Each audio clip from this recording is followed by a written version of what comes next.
11h04 no Rio. Bom dia, Rio. Bom dia, 93. Bom dia, Brasil. Bom dia, planeta. O debate 93 já chegou.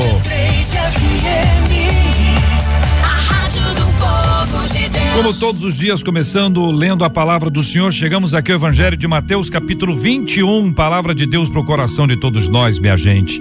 A partir do versículo 18, cedo de manhã, ao voltar para a cidade, teve fome. E vendo uma figueira à beira do caminho, aproximou-se dela e, não tendo achado senão folhas, disse-lhe: nunca mais nasça fruto de ti. E a figueira secou imediatamente. Vendo isso, os discípulos admiraram-se e exclamaram: como secou depressa a figueira? Jesus, porém, lhes respondeu: em verdade vos digo que, se tiverdes fé e não duvidardes, não somente fareis o que foi feito à figueira, mas até mesmo se a este monte disserdes: ergue-te e lança-te no mar, tal sucederá. E tudo quanto pedirdes em oração, crendo, recebereis. Evangelho de Mateus, capítulo 21, versículos 18 a 22, lendo a Bíblia todo dia, encorajando você a ler livros inteiros e a Bíblia toda da santa e poderosa palavra de Deus pro coração da gente.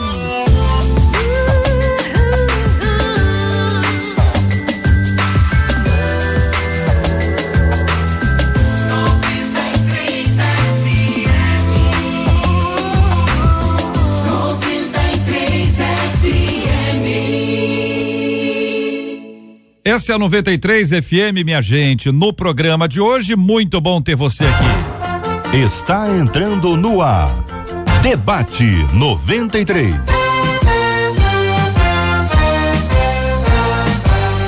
Realização 93 FM. Um oferecimento Pleno.news. Um olhar diferenciado além da informação. Apresentação: J.R. Vargas. Alô, meu irmão. Alô, minha irmã.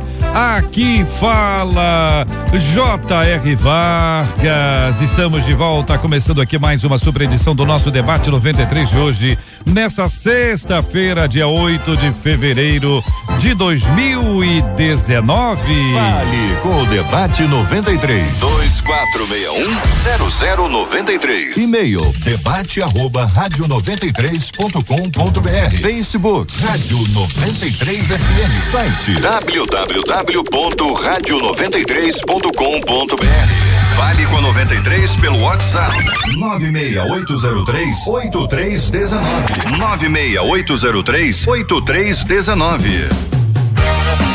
11h07 no Rio, minha gente. O nosso Facebook da 93 FM já está lá com a nossa live feita agorinha pouco, minutos antes de nós entrarmos no ar. Aqui nos bastidores hoje do Grupo MK de Comunicação, você vai conhecer mais uma área aqui do nosso grupo. Nós estamos entrando aqui nas nossas lives com os bastidores da empresa, do Grupo MK de Comunicação, e dia a dia você vai conhecendo aqui o passo a passo das nossas instalações, o nosso time de trabalho, o pessoal maravilhoso que faz sempre um bom trabalho, o melhor possível para a glória de Deus e para abençoar a você que está nos acompanhando também. Ontem, né, Marcela Barros, nós tivemos a nossa transmissão ao vivo e bombou. Bom dia, JR, nossos ouvintes e nossos debatedores. Ontem nós fizemos a transmissão ao vivo do programa inteirinho. Então, tá lá na nossa página do Facebook. Eu não vi ontem. Aliás, ontem o tema foi casamento, governo e submissão. Foi bem bacana. Você quer assistir, ver de novo? Não vi, quero ver por imagem, só ouvir. Ou, como disse o JR aqui ontem, acho que tinha alguém que deveria ouvir, então compartilha lá na sua timeline. Fulano tinha que ter ouvido, Beltrano de ontem, você pode até ouvir e assistir, né? Estão aí com as imagens disponíveis aí. Vai assistir, ainda vai ver os bastidores. Eu quero agradecer mais uma vez a audiência dos nossos ouvintes, porque eles estão abraçando essas transmissões, engajaram-se muito, estão compartilhando, e é sempre uma multiplicação. A gente nunca sabe onde é que vai chegar a palavra quando a gente vai multiplicando. E aí, pela graça de Deus, o que nós cremos? Que ela chega em quem precisa, na hora que a pessoa precisa. E você poderá ser um instrumento de Deus para abençoar outras vidas. Pega aí no nosso Face, Facebook, né, Marcelo? Compartilha logo. E de hoje também, a nossa live. De hoje você vai lá, curte, comenta, dá sua opinião sobre hoje e compartilha também, que tem uma palavra boa. Muito bom, muito bom. Pastores aniversariando hoje, mandando pra cá. 968038319, faz isso que o JR falou. Os aniversariantes, os pastores que fazem aniversário hoje e amanhã, porque hoje é sexta, né? Então amanhã é sábado. O de hoje, de amanhã, manda pra cá que a gente vai orar o final. Muito bom, vai ser bom demais ter você com a gente aqui na 93 FM sempre. Estamos juntos no Debate 93. Vários temas no programa de hoje. Catástrofes na cidade do Rio, mais uma vez, essa luta que todos nós temos enfrentado desde o período das chuvas. Hoje, aquele terrível incêndio no Ninho do Urubu, no centro de treinamento do Flamengo, que atingiu ali vários meninos. Nós vamos estar contando essa história para você, ouvinte amado, com as informações atualizadas daqui a pouquinho ao longo do nosso programa, programa. Eu acho que nunca nós tivemos assim tanta coisa na sequência. E a gente tá precisando de muita oração, né? A violência do dia a dia, são essas calamidades aí que nós vivenciamos recentemente, com essas mortes todas que aconteceram por conta dessas últimos envolvimentos da cidade, ali na Rocinha, Mangaratiba, Vidigal, meu Deus do céu. E agora, mais uma vez, esse episódio que envolve os meninos do Flamengo. Nós vamos estar falando sobre esse assunto já aqui na programação da 93 FM. Sou o único convertido da minha casa, diz um dos nossos ouvintes, e como sou adolescente, parece que não tenho crédito. Minha mãe me proíbe de ir à igreja e vive soltando piadinhas sobre a minha fé. Quando ela me coloca de castigo, eu perco ensaios e até cultos. Não aguento mais essa falta de respeito. O que fazer para alcançar o respeito dos pais no que se refere à fé? Como mostrar a minha fé, como mostrar a minha mãe que minha escolha por Deus é real e não é algo passageiro? Como se deve agir quando somos os únicos convertidos de nossa casa e ainda na adolescência? Quero saber a sua opinião, sua participação. Dê aqui o seu depoimento. Você, quando era adolescente, como é que era isso? Você que é adolescente, você que é mãe, pai de adolescente, quero ter a sua opinião, sua participação aqui no Debate 93 de hoje. A menina da mesa de hoje é a pastora Nadiege Macário. Muito bom dia. Com a irmã, nós começamos ouvindo sobre o programa. Bom dia, JR, bom dia aos nossos queridos ouvintes da Rádio 93, os nossos debatedores. E eu fico assim, JR, maravilhada porque os adolescentes também estão escrevendo para cá, estão buscando, né, essa ajuda aqui através da rádio com os debatedores. Eu fico feliz porque adolescentes participando é sempre bom, né? Agora, é interessante que ele fala que a mãe dele coloca ele de castigo justamente quando ele tem ensaio e quando ele tem culto. Isso é normal de acontecer. Por quê? Porque é uma ferramenta que a mãe dele tem. A mãe dele não é crente. Então, a ferramenta que ela tem é colocá-lo de castigo, ainda bem que é para colocá-lo de castigo numa correção, não é? Ela não bate, não espanca. E justamente naquilo que ele gosta, tira o que ele gosta. Então é a ferramenta que ele tem, tira o ensaio, tira os cultos. Infelizmente, ela realmente falta uma sabedoria aí, porque isso seria interessante não tirar, né? Ele continuar participando. Mas o colocar de castigo e tirar o que ele gosta é muito normal. Então, o que eu percebo é que ele precisa nesses momentos de reflexão na correção da mãe, que ele aproveite para orar, para pedir a Deus que dê a ele entendimento, sabedoria, orar pela mãe dele, não é? E ao mesmo tempo reconhecer que ele também fez erro. Se ele foi para o castigo, para a correção, teve alguma atitude que ele tomou para que a mãe pudesse colocá-lo na correção. Então essa é a minha primeira fala introdutória. Querido pastor José Maria, muito bom dia, seja bem-vindo. Como analisa o senhor esse assunto, pastor? O JR, queridos, primeiro o privilégio de estarmos aqui participando nesse douto e importante debate da nossa Rádio 93. me sinto honrado e privilegiado. Eu me converti na adolescência, viu? Já tem alguns anos isso. Foi em 4 de julho de, não vou dizer o resto, não, 1500 não, mas 1975. Você já imaginou quanto tempo? Em séculos passados. Não era para acontecer algo como isso, quando a gente se ouve tanto em falar em respeito, mas geralmente o respeito só vale para o outro lado. Mas eu quero encorajar esse adolescente, me parece que é um menino adolescente, né?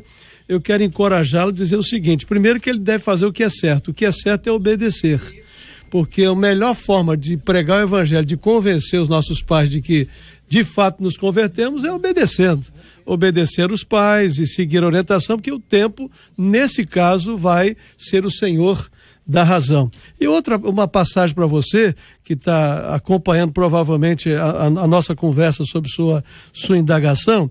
A Bíblia diz que o coração do rei está nas mãos de Deus, ou seja, toda autoridade, todo o poder, todo aquele que tem influência sobre nós tem a bênção de Deus de alguma forma, ou a direção de Deus, a soberania de Deus. O tempo vai mostrar que você é convertido e Deus vai mudar essa situação e você vai ganhar sua mamãe para Jesus. Amém. E a sua casa também. Aconteceu isso comigo, vai acontecer com você. Pastor Marco Ribeiro, muito bom dia, seja igualmente bem-vindo, meu irmão. Queremos ouvi-lo também sobre esse assunto. Bom dia, JR, bom dia a todos, bom rever amigos debatedores aqui que há muito tempo não vemos. Um abraço para os ouvintes da 93. É uma situação bastante interessante à medida que a gente vê muito isso hoje em dia, não é? E eu tive um caso de uma pessoa que me falou que preferia ver a filha num baile funk do que num culto jovem. Eu fiquei estarrecido com essa, né? Eu fiquei até pasmo assim com a afirmação desse pai. Mas é uma coisa que tem acontecido. A gente levando para um lado mais espiritual, a palavra diz, o próprio Jesus diz, que no mundo nós teríamos aflições. O erro às vezes é que se nós pregamos ou às vezes nós dizemos e a pessoa pensa que quando ela vem para o evangelho, as coisas todas vão se resolver. Às vezes as lutas aumentam, né? Que pode ser o caso desse jovem.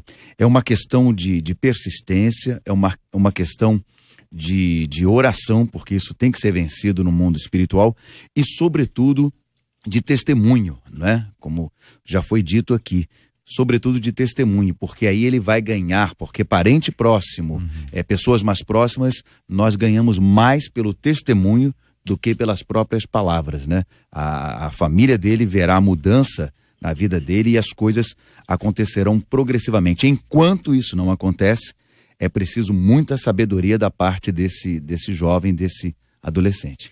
Bispo Sérgio Nonato, muito bom dia, querido, seja bem-vindo ao nosso debate 93 de hoje, ouvindo a sua opinião sobre esse assunto, bispo. Bom dia, JR, bom dia aos debatedores, muito obrigado mais uma vez por nos convidar e nos confiar aqui mais uma vez, estar na mesa. Bem, nós vemos aí, na verdade, extremos. O pastor Marcos citou aqui uma situação que realmente acontece em algumas famílias. Os pais que diz que prefere o filho no baile, o filho em determinados lugares, que é o oposto da igreja, né, do que vê-los na igreja.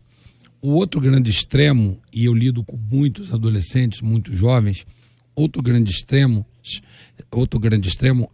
são os jovens e adolescentes que muitas vezes estão na igreja e são bênçãos para a igreja, para a liderança, no meio dos jovens e dos adolescentes, mas que quando chegam em casa não dão testemunhos nenhum.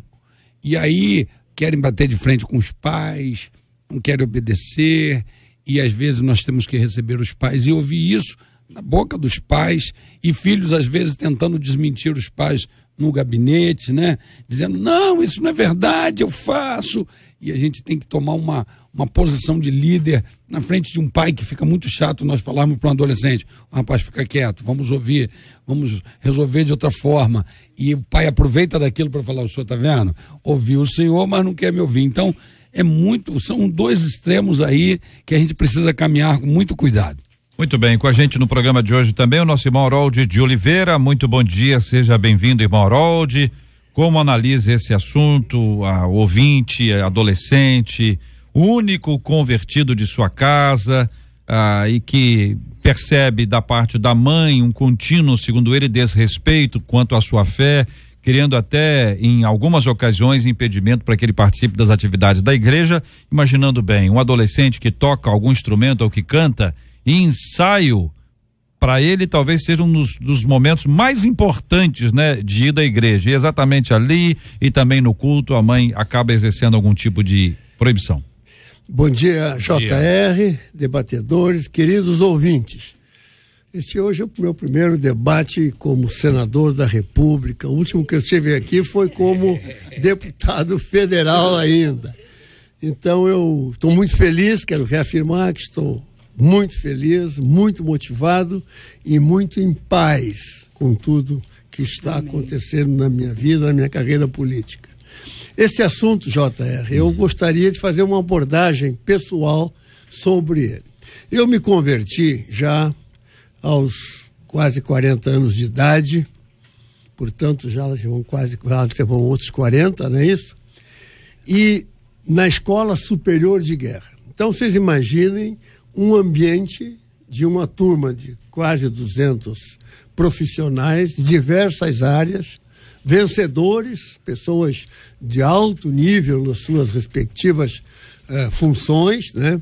E tínhamos 2 pastores no curso que eu fiz, o pastor Fanini e o pastor Irlande Pereira. E eu me converti. Eu sei que houve um choque muito grande por parte daqueles meus colegas. Eles não conseguiam entender uma pessoa intelectualizada, com a experiência que eu tinha, com a vida que eu tinha acabado de chegar dos Estados Unidos como governador da Intelsat, enfim, altos cargos. Veja na cabeça do incrédulo, como é que você pode, vamos usar uma linguagem chula, entrar numa dessas, né? Aí estou falando para esse jovem adolescente. Então, é natural que haja essa reação, porque existe um preconceito, nós sabemos que é um preconceito contra os evangélicos, contra a fé das pessoas, enfim. E eu me lembro, e agora, muito tempo depois, muitos daqueles colegas, né? Muitos não, pelo menos alguns, vieram falar comigo que ao longo de suas vidas se converteram ao evangelho e são hoje evangélicos. E que lembraram da reação ortogonal, da reação que tiveram quando eu, né, me converti lá na primeira Igreja Batista em Niterói. Enfim, então eu quero dizer a você que isso é uma coisa natural. As pessoas, às vezes, num primeiro instante não entendem. Mas, de repente, você, com a sua vida, com o seu testemunho em casa, insistente, participando e sendo sempre o bom filho, a boa filha, você vai dar esse testemunho e vai ter a alegria de, mais tarde na sua vida, ver seus pais, inclusive, indo ao culto com você. Tenha fé, ore. Eu acho que o caminho é por aí. Ouvintes participando com a gente, quero agradecer os nossos ouvintes que estão no Facebook, aqui na live que gravamos agora há pouco, estão dando aqui as suas opiniões sobre o assunto. Aliás, a live é mais uma live que nós fizemos aqui nos bastidores do Grupo MK, e você vai conhecer um pouco mais aqui a empresa também. E aqui um dos nossos ouvintes diz o seguinte: JR, eu me converti aos 15 anos, mas meus pais nunca aprovaram meu encontro com Jesus. Muitas vezes eu fui proibido de ir à igreja. Me lembro que eu estava na igreja um dia e meus pais foram lá me buscar porque ouviram um boato de que haveria uma invasão lá no lugar onde nós estávamos. Outro ouvinte agora aqui já no nosso WhatsApp, 968038319, ele diz: olha, eu sou líder dos jovens da minha igreja. Recentemente tivemos uma adolescente que se converteu em nossa igreja. A sua avó, a avó da ouvinte, proibiu dela estar na igreja, deu algumas surras nela, fez escândalo conosco na rua, disse, olha a frase, que a frase é forte, hein, igreja? Disse que prefere uma neta prostituta a uma neta crente. Nós estamos em 2019. Ouvir isso de uma avó falando esse tipo de coisa para sua neta. Temos que respeitar a avó, de toda sorte temos que respeitar a avó, mas se coloque no lugar dessa menina, dessa jovem que abraçou a fé. Resultado, diz aqui o líder de jovens, a líder de jovens, aconselhei que ela deveria estar debaixo da ordem de sua mãe e de sua família, e que mesmo se ela se afastasse da igreja, ela jamais poderia se afastar de Deus. É o que orientou a líder de jovens dessa menina, enfim, jovem aqui, envolvida numa situação como essa. Olhando pelo ângulo espiritual, nós vemos uma manifestação diabólica, uma batalha espiritual, usando essa avó da maneira que usa uma mãe para falar que prefere no baile funk, né? E aí eu não sei se cabe muito essa palavra, mas Mateus 10, 34 em diante vai falar assim, ó: não pensem que eu vim trazer paz ao mundo, não vim trazer a paz, mas a espada. Eu vim para pôr os filhos contra os pais, as filhas contra as mães, as noras contra as sogras, e assim os piores inimigos de uma pessoa serão os seus próprios parentes. Então, assim, eu não sei se cabe muito para o momento essa palavra, mas reflete um pouco a situação que nós estamos ouvindo aí, e talvez nós vamos ouvir muito mais ouvintes mandando suas mensagens, falando justamente de um confronto. Boa palavra do senador, quando ele diz, e nós temos experiências como pastores, de pessoas que sofreram as suas pressões, assim como eu sofri, com meu pai que não era crente, falava para mim: ser crente não é isso, não é ficar dentro da igreja todo dia. E eu pensava, como é que ele vai saber que ser crente não é isso, se ele não é? E hoje toda a minha família, os meus pais, os meus irmãos, todos são pastoreados, amém, todos estão dentro da igreja, porque a oração, como disse o nosso senador, a oração surte efeito, ela tem todo o poder. É uma batalha espiritual que vai ser vencida na oração. É por isso que quando... Desculpa. Eu dei a palavra no início sobre a questão do castigo, que a mãe o colocava de castigo justamente para que ele não fosse aos cultos e aos ensaios. Eu falei que ele precisava continuar obedecendo e orar. Porque nesse momento que a gente vê uma batalha, porque se trava uma batalha espiritual quando você vê uma avó que bate numa neta para que ela não permaneça na igreja, vê um pai que fala que prefere a filha prostituta do que está na igreja. Não é a avó, pois é. E pai e mãe falando que prefere o filho assim, o assado, e menos dentro da igreja. O que esses filhos precisam é realmente obedecer, né? Porque às vezes a gente tem a sensação de que o filho se converte, ele acha que ele já é dono do mundo, ele sabe a verdade, sabe. Jesus salva, Jesus liberta, Jesus é vida, ele sabe essa verdade. Mas essa verdade os pais ainda não sabem. Então ele precisa ganhar esses pais com sabedoria. Porque o pai, a mãe, a avó, eles estão sem entendimento espiritual nessa área. Então ele precisa ter mudança de atitude, mudança de vida. Se ele desobedecer, ele precisa obedecer. Se ele respondia, ele precisa parar de responder. É o testemunho, né? É o testemunho dele, entendeu? A ponto de ele perceber, a mãe e o pai perceberem que ele está diferente. Então, não ficar de cara feia para os pais, porque chamou atenção, porque tirou o momento de ir à igreja, mas pelo contrário, orar, isso, abraçar, beijar. E não é fácil, né? Não é fácil, porque eu fui adolescente. É uma luta. O ouvinte está dizendo aqui que ela quebrava o copo, ela tinha 14 anos, ela quebrava o copo em casa, ela disse: a crente quebra isso, quebra aquilo. Veja, verdade. Eles se importavam quando ela ia à igreja, diz a nossa ouvinte. E aí, quando chegou numa determinada idade, ela não aguentou. Saiu da igreja, ela conta a história dela aqui, caiu no mundo, ela frequentava lugares dos mais diversos e os pais nunca a incomodavam. Olha que curioso. Porque era a igreja, queria saber que hora que ia vir, queria papapá, que negócio todo. Quando não é a igreja, ela vai lá. Aí ela conta que, pela graça de Deus, ela foi alcançada pela misericórdia do Senhor, voltou para a casa do pai, mas sabe o preço que foi para ela viver esse tempo longe da igreja, porque ela se afastou da orientação, ela se afastou daquele ambiente, e segundo ela nos fala, pela pressão foi colocada pelos seus pais, e o pai tem que ter responsabilidade disso, pastor Zé Maria. JR, eu acho realmente até uma situação complicada. Você acabou de falar, estamos no ano de 2019. Se prega tanto respeito à diversidade, à opinião contrária, mas quando se trata de evangelho, É uma coisa impressionante. É impressionante. Você está num outro ambiente, aí você se declara cristão, todo mundo pode ser de tudo. Uma reação. Mas aí há uma volta contra a sua fé. Eu acredito que não tem como a gente separar o evangelho das perseguições, das batalhas espirituais. Elas são ou abertas ou veladas, mas elas continuam existindo.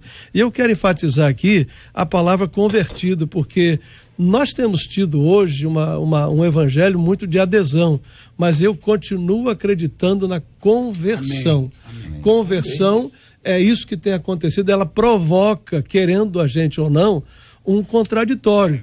E lamento por isso, mas é fato. A gente gostaria de não estar vivendo isso em pleno século XXI, ano 2019. Mas, com certeza, Deus vai abençoar esse adolescente, vai abençoar esta adolescente que foi aqui relatada a sua história. Em alguns casos, Deus vai abençoar que alguns ou muitos da família se convertam. No meu caso, com 15 anos, eu fui chamado de alguns nomes, né? Porque eu mudei totalmente. As pessoas muitas vezes querem que você nivele por baixo. O evangelho põe a gente para nivelar por cima. E fazer o que é certo num ambiente em que nem todo mundo faz o que é certo, traz um complicador. É verdade. Você desperta o contraditório. E isso é complicado, porque também é uma batalha sua com você mesmo. Você está em batalha pessoal, você está em batalha espiritual. E adolescente, você quer fazer diferente, não é fácil. Aí vem a pressão, vem a crítica. Agora, mas Deus vai abençoá-lo, eu tenho certeza. Uma questão importante nessa fala do JR que eu quero destacar, que é a atitude da líder dos jovens. Foi absolutamente sábia e madura na decisão, porque talvez em outras situações a pessoa diria, não, você tem que enfrentar, você tem que fazer, você tem que, porque Deus é maior. Ela foi absolutamente sábia nessa decisão. E aí a palavra diz, a palavra branda desvia o furor, mas a palavra dura suscita ira, não é? Então eu quero destacar a sabedoria dessa líder adolescente e o equilíbrio dela, né? Que eu sempre digo que é uma palavra que você pode colocar em qualquer situação, é o equilíbrio, embora seja, como nós já dissemos aqui, uma situação complicadíssima, né? De estar, né, em casa, na família. Eu tenho um exemplo desse, minha mãe sofreu muito, né, com relação, porque era a única convertida, e hoje, graças a Deus, a minha avó batizou-se com 82 anos, né? Está lá firme, ela vai à igreja e esperança, não quer dar esperança, ela não quer saber de outra coisa. Essas histórias, elas estão assim, bastante complexas. Eu acho que abre-se aqui um universo que talvez muita gente não conheça. Alguns não se lembram. Mas o ouvinte contando que ela se converteu aos 16 e houve um abismo emocional, um abismo afetivo. Ela disse que ela perdeu, a mãe perdeu todo o afeto, quer dizer, a mãe abandonou em termos de afeto, de carinho. Por quê? Por causa da conversão. Por causa da conversão. Então você imagina que é o seguinte, olha, tudo que a gente quer como pai crente é que o filho seja crente. Disse, olha, a coisa mais bonita é ver seu filho na igreja, crescendo nos caminhos do Senhor, desenvolvendo a sua fé. Aí você pega um outro pai não crente que diz, olha, o que eu menos quero na vida é o meu filho indo à igreja. Jotair, você numa realidade cultural como a minha, e você muitas vezes vê pais falando assim, eu não quero meu filho na igreja, porque eu não quero que ele deixe de estudar, eu quero que ele progrida na vida, vão tirar o tempo dele, vão roubar o tempo dele, ele não vai ter como ser um profissional competente, porque ele agora vai ter que ficar enfurnado dentro da igreja. Mas quem disse que tem que ficar? É isso que eu disse. Então, há toda uma visão, toda equivocada. Gente, a visão que as pessoas têm. Infelizmente. Eles julgam a igreja como se fosse intelectualmente baixo. Quando hoje, dentro das igrejas, o que mais nós vemos e fazemos é motivá-los. Bispo, mas é a falta de conhecimento do que é a igreja hoje também. Estão com uma ideia retrógrada. E ainda que fosse no passado. Assim, sim, mas ainda que fosse no passado, era um ambiente mais seguro, meu irmão. Tem zebra? Lógico que tem. Ué, tem problema? Tem problema. Mas pelo ambiente seguro, você quer o quê? Pensa bem. Seu filho vai no baile, alguém oferece lá droga. Alguém oferece bebida, alguém oferece alguma coisa, é sexo fácil, promiscuidade, é melhor isso? Briga, tiro. Eu não consigo entender. Bom, ouvinte dizendo, JR, o pastor, acho que quem falou isso foi o bispo Sérgio. Meu filho tem 13 anos, é uma bênção na igreja, ele toca bateria. Eu, como também gosto desse instrumento, posso zoar à vontade, né? Se envolveu com o ministério de louvor na igreja. Agora em casa não gosta de jogar lixo fora, nem fazer as suas obrigações. Eu falei. Não é? Funciona. O que acontece também, né? Acontece, e a gente enfrenta como líder pais que não são crentes, que acabam nos procurando na igreja querendo gabinete para fazer essas reclamações. E aí, que testemunho dá? Aqui Aí outro vai reclamar que o pai e mãe tá botando ouvinte de castigo. dizendo, eu me converti aos 13 anos, eu fui perseverante em oração. Hoje os meus pais se converteram. Olha que história. Olha que coisa linda. 13 anos, se converteu, foi perseverante. Aí os pais se converteram e hoje o pai dele é o pastor. Olha aí. Uau. Que lindo, né? Uau. Então é o seguinte, ele evangelizou o pastor. Ou seja, o pastor é Glória a filho espiritual Deus. dele. Filho espiritual dele. Sensacional. E deixa eu fazer uma colocação também, como eu tenho também pais, e nós como líderes já também vivenciamos isso com certeza, de pais que procuraram as igrejas para elogiar, né? Não sendo crentes, mas para elogiar o trabalho da igreja, para elogiar o trabalho de mudança, de transformação, de conversão. E alguns já disseram assim, ainda bem que eles vêm para a igreja, até venho com eles, porque eu prefiro que eles estejam aí. Isso aí. Existe isso também, graças a Deus. Eu tenho em boas quantidades. Já ouvi esse testemunho. Eu tenho gente no nosso bairro, lá onde a nossa igreja está plantada, de pais que não são crentes, mas que vêm com os filhos até a porta. Exato, E deixam os conheço. filhos ali na igreja porque amam querem ver isso. e elogiam a igreja. Então, um exemplo totalmente contrário ao que nós estamos Não falando. são, mas levam os filhos. Isso aí, tem Querem prazer. se Viram lá, amigos tem do prazer. evangelho, vamos dizer assim, e com o tempo vão sendo trabalhados até que viram pastores. A experiência da conversão é realmente algo extraordinário. Vocês disseram aqui que existem lutas internas dentro do próprio indivíduo, existem as lutas espirituais, são bastante intensas, que se manifestam de várias formas, inclusive nas questões familiares. Mas o campo missionário mais difícil, mas que com certeza produz maior impacto, é o da casa. Né? Então, se você lê a Bíblia, leia e mostre para as pessoas que você está lendo a Bíblia. Se na sua casa, antes do almoço, ninguém ora, feche teus olhos e ore. Faça a sua parte, né? Uma experiência que eu vivi rapidamente, o meu irmão era envolvido com quimbanda, com umbanda, né? E eu crente, então totalmente oposto, mas ele passava assim, eu falava para ele, rapaz, Jesus te ama. E ele era muito violento, muito brabo, e eu lembro que uma vez ele parou, voltou e falou assim, eu vou te fazer um aviso. Na frente dos irmãos ele falou assim, vou te fazer um aviso, se você repetir mais alguma vez que Jesus me ama, eu vou quebrar a tua cara.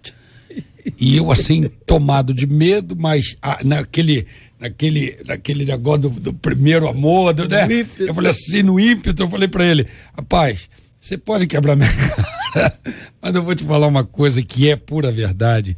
Jesus te ama mesmo, sabe, rapaz? E eu lembro que quando eu fui baleado, ele ainda envolvido com isso, na porta do hospital, eu sendo carregado, ele agarrou na minha mão e falou assim, cara, agora vive o que você prega. Você pode todas as coisas naquele que te fortalece. Olha que testemunho. Hoje, o meu irmão é pastor da igreja. É pastor de uma igreja. Então eu louvo a Deus por isso, pela insistência da gente falar que Jesus ama, de orar, de interceder e de acreditar que Jesus é o nome acima de todo nome. Há poder nessa mensagem. Outro ouvinte dizendo, me converti com 15 anos e na época meu pai ficou sem falar comigo. Hoje eu ganhei toda a minha família para Jesus e hoje meu pai é pastor. Então esses testemunhos de transformação, de graça e de misericórdia revelam muito dessa ação de Deus na nossa vida, né? E das dificuldades que os nossos meninos e meninas estão enfrentando, que eventualmente a gente nem sabe. Né? Nem sabe por conta às vezes de número, enfim, porque as pessoas não falam, porque as pessoas não se comunicam de uma forma clara. Que Deus abençoe profundamente os nossos meninos e meninas. Nós vamos continuar a orar daqui a pouquinho pela vida deles, tratando sobre esse assunto também diante de Deus em oração, agradecendo o carinho da sua audiência, querido ouvinte amado, ligado no Debate 93. Este é o Debate 93, com J.R. Vargas, na 93 FM. Marcela Bastos, são 11h38 aqui na 93 FM. Tivemos hoje mais um fato extremamente triste na cidade do Rio, que envolve aí esse incêndio no Ninho do Urubu. Nós ainda estamos juntando aqui os nossos cacos em relação a tudo que aconteceu no Rio na última quarta-feira à noite, madrugada dentro, na quinta-feira, com os últimos episódios, e quando o ônibus, quando conseguiram retirar os 2 corpos daquele ônibus ali na Avenida Niemeyer, uma tristeza muito grande dos jovens advogados, com filhos ambos e a caminho de casa provavelmente, e você está dentro de um ônibus e cai desliza uma barreira como aquela ali na Avenida Niemeyer, numa noite de muita chuva, mais uma noite em que ficou mais uma vez comprovado que não há estrutura suficiente para isso. Embora tenhamos ressaltado aqui ontem o índice pluviométrico, muito, muito alto em relação ao tempo em que isso aconteceu. E aí, quando nós estamos ainda juntando os nossos cacos, vem esse episódio na manhã de hoje, no Ninho do Urubu, em Vargem Grande. Marcela traz mais informações. Aliás, para quem não sabe, ligou o rádio agora, não sei o que está acontecendo no mundo. O que aconteceu? Hoje, por volta das 5:10 da manhã, segundo os relatos, começou um incêndio lá no Ninho do Urubu, na base da onde acontecem os treinos do Clube de Regatas do Flamengo, onde se treina também o time o oficial, mas também os de base, as categorias de base. E as informações que nós temos é que meninos da categoria de base, na sua maioria, que moram fora do estado do Rio de Janeiro, estavam ali dormindo naquele alojamento. Por que a maioria dos que moram fora do estado do Rio de Janeiro? Porque ontem, por causa das chuvas, o treino de hoje foi cancelado. Então, alguns dos meninos que moram, de repente, na Baixada e que talvez tenham por hábito ficar lá para o treino no outro dia, foram para suas casas, porque só voltariam para lá na segunda-feira. Então, quem ficou lá? A maioria. Por que a gente está tendo todo esse cuidado? Porque a lista oficial ainda vai sair. Por quê? O vice-governador, o Cláudio Castro, acabou de dar uma entrevista coletiva, falando agora de que a hipótese é que, de fato, tenha começado o incêndio por causa da explosão de um ar-condicionado nesse lugar onde eles estavam dormindo. Para explicar bem para os ouvintes, é um container, a gente sabe que o CT do Flamengo é um dos mais modernos da América Latina, e isso acontecia dentro de um container, todo estabilizado, enfim, todo direitinho, mas um ar-condicionado teria provocado o início, mas os bombeiros, a Polícia Civil e a Polícia Militar, todo o contingente está lá, uma boa parte desse contingente está lá fazendo essa verificação. E por que a gente está falando com cuidado dessa lista? Porque a lista total, nós até temos algumas listas extraoficiais, mas muitos dos corpos ainda não foram identificados, porque precisará de passar por um teste DNA. Então, segundo o vice-governador do Rio de Janeiro, há informações de que possam ser, sim, jogadores da base e talvez aí alguns funcionários.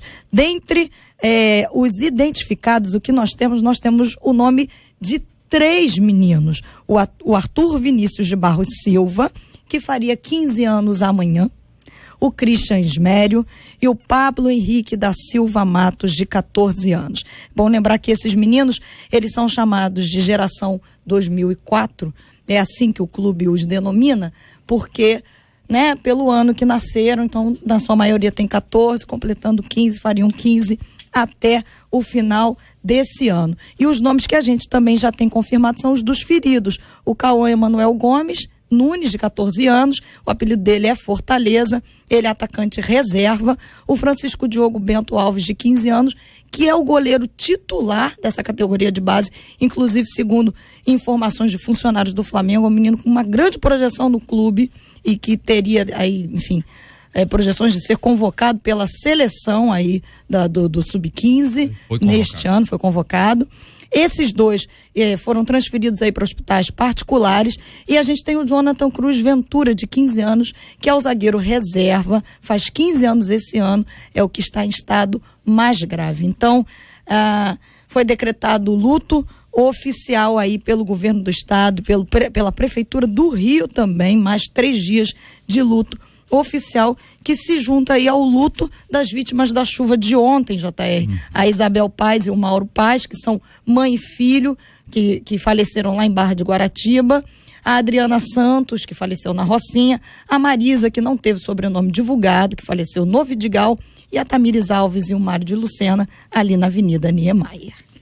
Esses são relatos muito difíceis, queridos ouvintes, de serem compartilhados, não é? A gente está falando sobre esse assunto, é um assunto que nos afeta profundamente.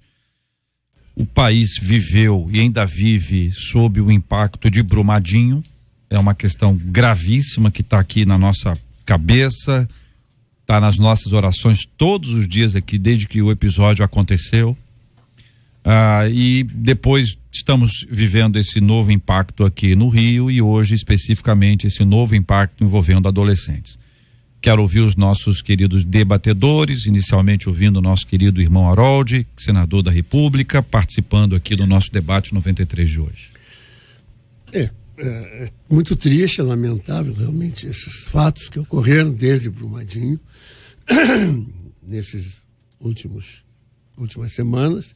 E aqui no Rio de Janeiro, realmente há muitos anos nós não tínhamos uma tromba d'água como aquela que nós tivemos aí na quarta-feira. Eu, por acaso, deveria pousar no Rio de Janeiro 21 horas e 45 minutos daquela quarta-feira. Fiquei sobrevoando aqui o Rio cerca de 1 hora. Uma tentativa de pouso no Santos Dumont teve que arremeter, o avião arremeteu e finalmente pousamos lá no Galeão, enfim. E eu pude depois, no deslocamento lá para Barra, ver o estrago que foi feito, principalmente onde existia vegetação por causa do vento. Então foi uma situação atípica no sentido de que é quase que uma catástrofe natural, o vendaval que correu aqui, principalmente na orla sul da nossa cidade do Rio de Janeiro. Mas, então, tivemos todos esses fatos que foram aqui relatados pela Marcela, que a gente lamenta muito, e claro, somos solidários com as famílias, Deus há de confortar essas famílias.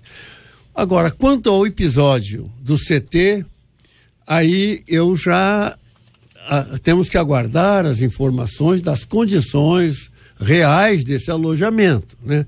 Porque a gente tem experiência de gestão, a gente sabe que a última coisa que a gente faz é pedir realmente que o Corpo de Bombeiros dê a sua opinião sobre a questão de segurança contra incêndio, seja em instalações, seja em prédios, porque normalmente redunda em despesas, mais despesas para garantir a segurança de uma eventualidade que não está no radar de ninguém. Na realidade, o edifício em que nós moramos, na cabeça, nunca vai pegar fogo. Essa que é a realidade.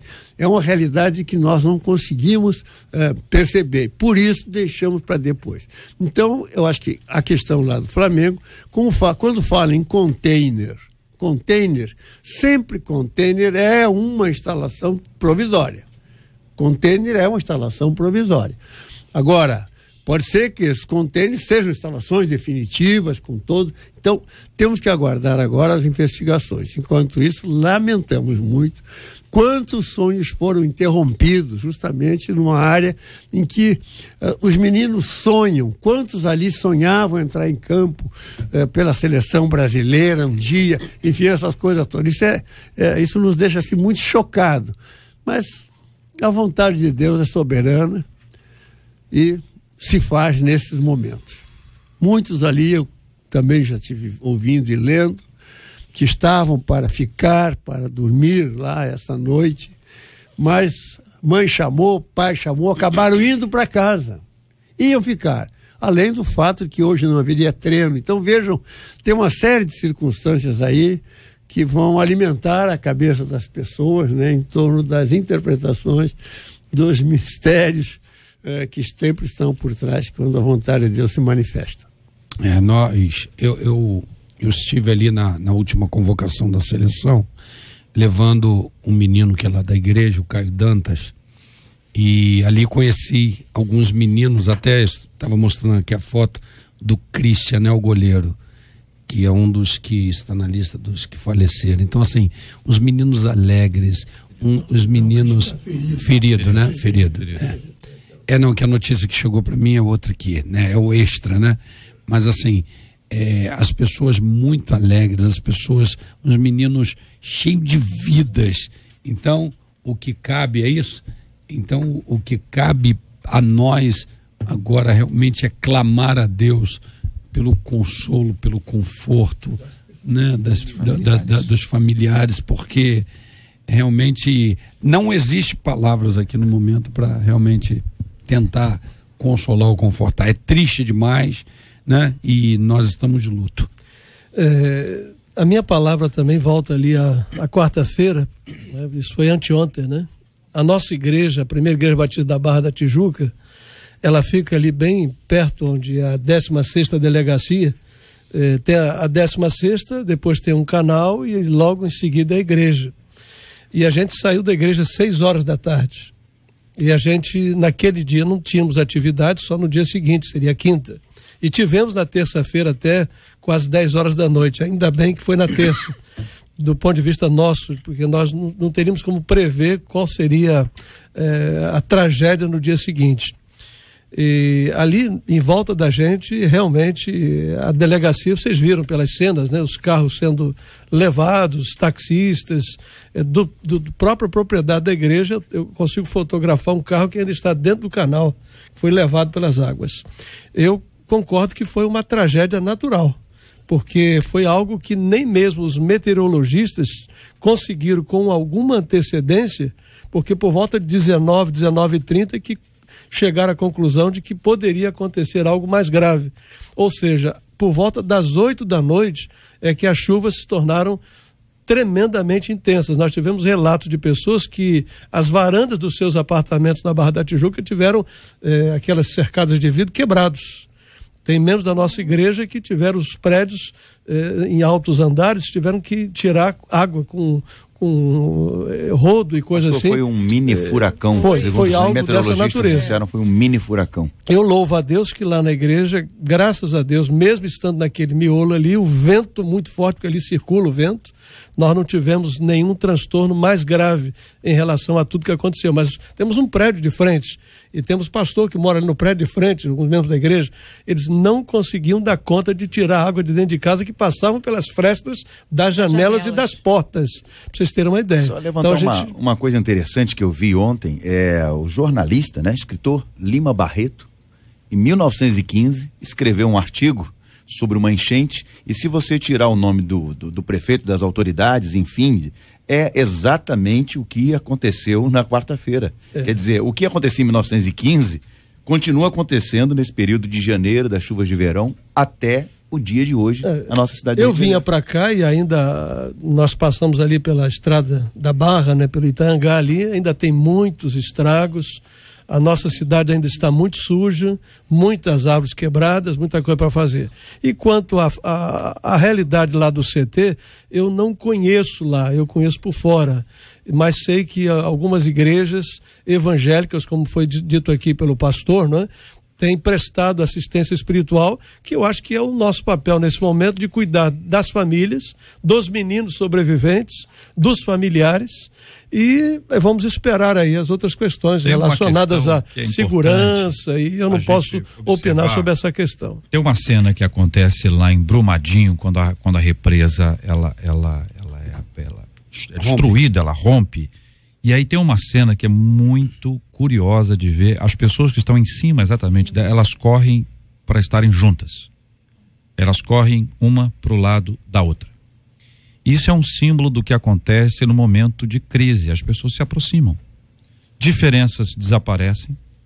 Brigas, aquela coisa besta de briguinha, a briga vai para o espaço. Por quê? Porque a misericórdia, ela junta corações. É verdade. E este é um tempo de exatamente vivenciar essa unidade. Não é? Tanto no aspecto quando envolve uma rua que tem uma chuva muito grande, entra água numa casa, os vizinhos vão lá e ajudam. Nós desafiamos aqui, sirva, chama as pessoas para sua casa, sirva para as pessoas um alimento, leva um alimento, traz as crianças para dentro de casa. Eu mesmo, na minha casa há muitos anos, era pequeno, quando explodiu, enfim, entrou água dentro de casa, meus pais me pegaram no colo com a minha irmãzinha, me levaram para casa de uma vizinha. Eu lembro direitinho até hoje, indo para casa da vizinha, chegando lá na casa, dormimos lá, eu e a minha irmãzinha. essa lembrança que eu tenho é a lembrança da vida de muita gente que hoje está dizendo assim, poxa, eu preciso ajudar uma pessoa a estar próxima. Então esse é um tempo de exercício de misericórdia grande, é um tempo onde a gente manifesta a graça de Deus, né, pastor? É verdade. A gente precisa manifestar essa graça de Deus através de nós, e nós precisamos nos levantar e interceder, continuar intercedendo pelo nosso país. Nós estamos passando situações bem complicadas, né? São essas situações que têm acontecido, e o nosso presidente também. A gente precisa estar intercedendo por ele, intercedendo pelo nosso Brasil. Gente, vamos interceder, não vamos baixar a guarda, precisamos interceder pelo nosso país. E existe uma coisa que eu queria pedir a vocês que me ajudassem a entender aqui. Existem manifestações nas redes sociais que são impressionantes. Um ouvinte encaminhou uma aqui. A nota é: bombeiros dizem que 10 pessoas morreram no ninho do urubu. Aí vem uma pessoa e escreve assim: bem feito, foram tirar o Arrascaeta do Cruzeiro, eu acho é pouco, poderia ter morrido mais. Tem pessoas usando o termo mulambada, que é o termo utilizado para os torcedores do Flamengo, que eles apresentam esse tipo de fala. Então você imagina o que passa na cabeça de um ser humano que no momento de angústia, de dor como esse, se manifestam dessa forma. O que passa, bispo? Por se aumentar a iniquidade, o amor de muitos esfriaria. Gente, eu ouvi de pessoas que estavam o esfriamento do amor. Isso é o esfriamento do amor. Isso não está no momento de chacotas, de brincadeiras, de oposições, de rivalidades. As pessoas perderam o senso. Pelo amor de Deus, gente. A essência humana. A essência humana. Eu tenho aqui um vídeo da enchente. De Deus, não. A pessoa, enquanto a água estava correndo, aquele mundo, a pessoa jogando sacos de lixo. De lixo. Não, mostrei aqui para Marcelo. Jogando sacos de lixo. Tá aqui na minha mão o vídeo. Aproveitando a correnteza e jogando sacos de lixo aí na correnteza. É isso. Minha gente, a gente fica impressionado. O ouvinte que dentro daquele assunto número 1, dizendo: JR, meu nome é Antônio, fui líder de jovens durante muito tempo e no meu ministério um jovem aceitou a Jesus e hoje ele é o meu pastor. Este é o Debate 93, com J.R. Varga, na 93 FM. Aqui os nossos debatedores queridos, participantes do programa de hoje. Senador Harold de Oliveira, muito obrigado, Deus abençoe sempre. Deus abençoe, muito obrigado. Está encerrando agora, meu parceiro? Encerrando agora. Então eu estava aqui num conversinha lateral, nunca dá certo, né? Perdi, atacando de aluno, mas aqui na cadeirinha da Escola Bíblica Dominical. Sempre um coleguinha que não Zé Maria Fogo. Zé Maria Fogo. Distraiu o senador. Obrigado, queridos ouvintes. Obrigado, debatedores, JR. Eu quero agradecer mais uma vez essa oportunidade, então, e dizer que agora, nessa nova caminhada, eu preciso das orações dos irmãos para que o Senhor, através do Espírito Santo, me inspire nas decisões que eu preciso tomar e que não são poucas. O Brasil precisa, neste momento, de muita reflexão e entender que, infelizmente, o desamor que foi há pouco manifestado, inclusive nesse e-mail, nessa mensagem aí de Zap, ele existe em todas as áreas. Nós vivemos num ambiente de ódio entre os antagônicos. E nós temos que trazer esse comportamento para um leito de entendimento. Não temos que ser apenas adversários, nunca inimigos políticos, adversários. O contraditório é fundamental na democracia, cada um pensa de uma maneira, mas nós temos que sempre apontar para o que é mais importante para a nação brasileira e para o país. Eu peço as orações dos irmãos. Pastora Nadiege, muito obrigado, um abraço. Eu agradeço e quero deixar aqui um beijo para Débora Ferreira, a nossa diretora do Seminário Teológico Carisma Rio. Débora, você é uma bênção ali naquele lugar, viu? Também quero deixar um beijinho para Guilhermina, Macário Bucinja, que está nascendo agora. Eu vim para cá e soube que ela está nascendo, e filhinha da Carla e do Guilherme. Carla é minha filha do coração, logo a minha netinha do coração que está nascendo. Deus abençoe. Muito obrigado, pastor Marco Ribeiro. Muito obrigado, JR, debatedores, ouvintes, é um prazer estar aqui com os irmãos que eu não vejo há algum tempo, e o nosso senador, né? Que estivemos ali, nos encontramos no restaurante, eu disse, nosso futuro senador, né? E graças a Deus se cumpriu, e o meu voto foi, um dos senadores foi diz nosso futuro senador. Estamos aí, que Deus abençoe a todos os ouvintes, essas situações todas que aqui foram colocadas, que Deus possa abençoar e consolar os corações. Um abraço especial aos membros da Assembleia de Deus Cairós na Tijuca. Pastor José Maria, obrigado, um abraço, meu irmão. Meus queridos, eu quero registrar aqui meus agradecimentos. Estou aqui feliz de estar com o doutor Harold aqui comigo, meu senador. Até quase que eu deixo aqui meio fora do ar aí, mas eu precisava, eu vou dizer por quê. Vou dizer por quê já. Eu quero dar um abraço aqui à Ana Cláudia, ela é esposa do Souza. O Souza faz parte da segurança e da recepção da nossa igreja lá na nossa portaria. Ela é de Vilar dos Tetos, sempre ligado na 93, tá? E eu pedi autorização para informar, em nome da diretoria da Convenção Batista Carioca, que faleceu hoje um homem de Deus, pastor José Nietzsche Pinheiro. Ele foi pastor da primeira igreja batista de Campo Grande, foi missionário dos batistas na África, em Portugal, e estava pastoreando há 20 anos a igreja batista no Rio da Prata, em Bangu. Está previsto que amanhã, 8 de fevereiro, quer dizer, será hoje, então 8 de fevereiro, às 14 horas, será o sepultamento no Jardim da Saudade e Paciência, e o enterro 15 horas. Então a informação que é relevante, ele é muito conhecido na Zona Oeste do Rio de Janeiro e prestou relevantes serviços à cidade do Rio de Janeiro. Deus console a família, todos os amigos, vamos orar por esse assunto também, com certeza. Muito obrigado, Bispo Sérgio Nonato, um abraço, meu irmão. Bem, eu que quero agradecer de estar mais uma vez aqui, por tudo que vocês têm nos proporcionado com toda a experiência de rádio. Quero deixar um abraço para os nossos amigos que estão ali no sítio Nova Jerusalém, numa empreitada muito grande ali, para concluir lá aquela pousada, e quero também deixar os meus sentimentos mais uma vez aí para todo esse acontecimento, e dizer que a mensagem que nós lemos aqui, contrário à unidade, ao amor, né? Não seja nem repelida, né? Em outras ocasiões, porque não vale a pena a gente pegar uma mensagem dessa e replicar, né? Compartilhar ela, porque não vale a pena. Então, que Deus abençoe e fortaleça muito, muito essa família, esse clube, essas pessoas. Marcela Bastos.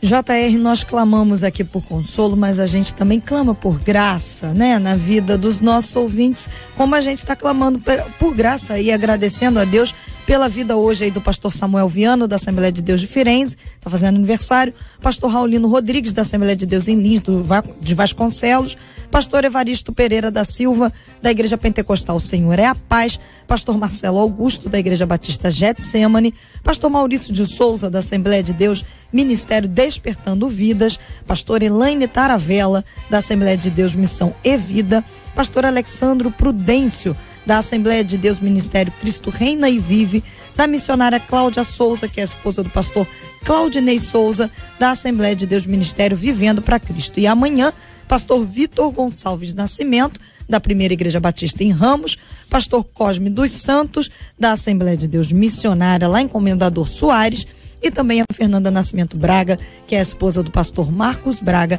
da Igreja Fé e Esperança em Jacarepaguá. Que Deus abençoe todos esses queridos líderes, pastores, esposas, que Deus abençoe a vida de cada um de vocês, essas igrejas queridas e amadas, pelas quais nós já agradecemos a Deus, pedimos que o Senhor continue a abençoar a vida de cada um deles e clamando a Deus por misericórdia e graça. Nós vamos orar pelo nosso estado do Rio, que precisa tanto, nossa região metropolitana, especialmente a cidade do Rio, tão sofrida recentemente.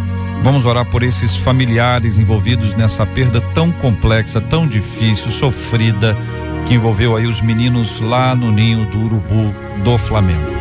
Nós vamos orar como temos orado todos os dias por Brumadinho também, toda aquela circunstância. Vamos orar pela cura dos enfermos, pelo consolo aos corações enlutados. Nós oramos juntos crendo que Deus há de nos mobilizar e nós vamos nos envolver ainda mais com a obra do Senhor, lembrando que hoje é sexta e domingo é dia de estar na casa do Senhor.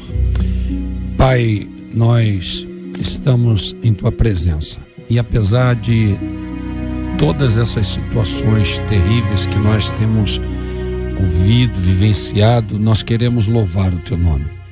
Queremos louvar o teu nome porque sabemos que o Senhor tem o controle de todas as coisas, até nos momentos mais difíceis. Queremos nesse momento colocar diante do Senhor todas essas famílias que receberam essa notícia terrível desse acontecimento lá no ninho do urubu, meu Deus, e essas pessoas que sofreram drasticamente essa situação e estão vivendo um momento terrível ao qual ninguém queria estar vivendo. Oh meu Deus, que o teu Espírito Santo conforte, console, sustente os que estão feridos, o Senhor dê força para poder se recuperarem. Oh meu Deus, no nome de Jesus, tem misericórdia dessas famílias, do teu povo, desse clube. Oh meu Deus, no nome de Jesus Cristo, eu quero colocar diante do Senhor também essa situação de Brumadinho. Oh meu Deus, no nome de Jesus, Pai, direciona os bombeiros, o pessoal de Israel, o pessoal da polícia, o governo. Meu Deus, não deixa mais isso causar danos mais no nosso país. As autoridades sejam levantadas para fazer justiça, meu Deus, no nome de Jesus Cristo. Eu quero colocar diante do Senhor também a vida do nosso presidente que está lá, meu Deus, naquele hospital, está vivendo aquele momento agora que dizem que é uma pneumonia. O Senhor tem todo o poder de repreender todo espírito de enfermidade, toda tentativa do inimigo de continuar tocando na vida dele. Nós repreendemos. A tua igreja se levanta em oração no nome de Jesus Cristo. Toma o nosso estado do Rio de Janeiro, guarda esses policiais, guarda a nossa vida, e no nosso retorno agora para os nossos lares, coloca uma proteção, livrando-nos dos crimes de sangue dos homens sanguinários, nos dando um retorno de paz. Muito obrigado por tudo e por essa rádio maravilhosa. Oramos no nome que está acima de todo nome, que é o nome de Jesus. Amém. Que Deus te abençoe. Você acabou de ouvir Debate 93.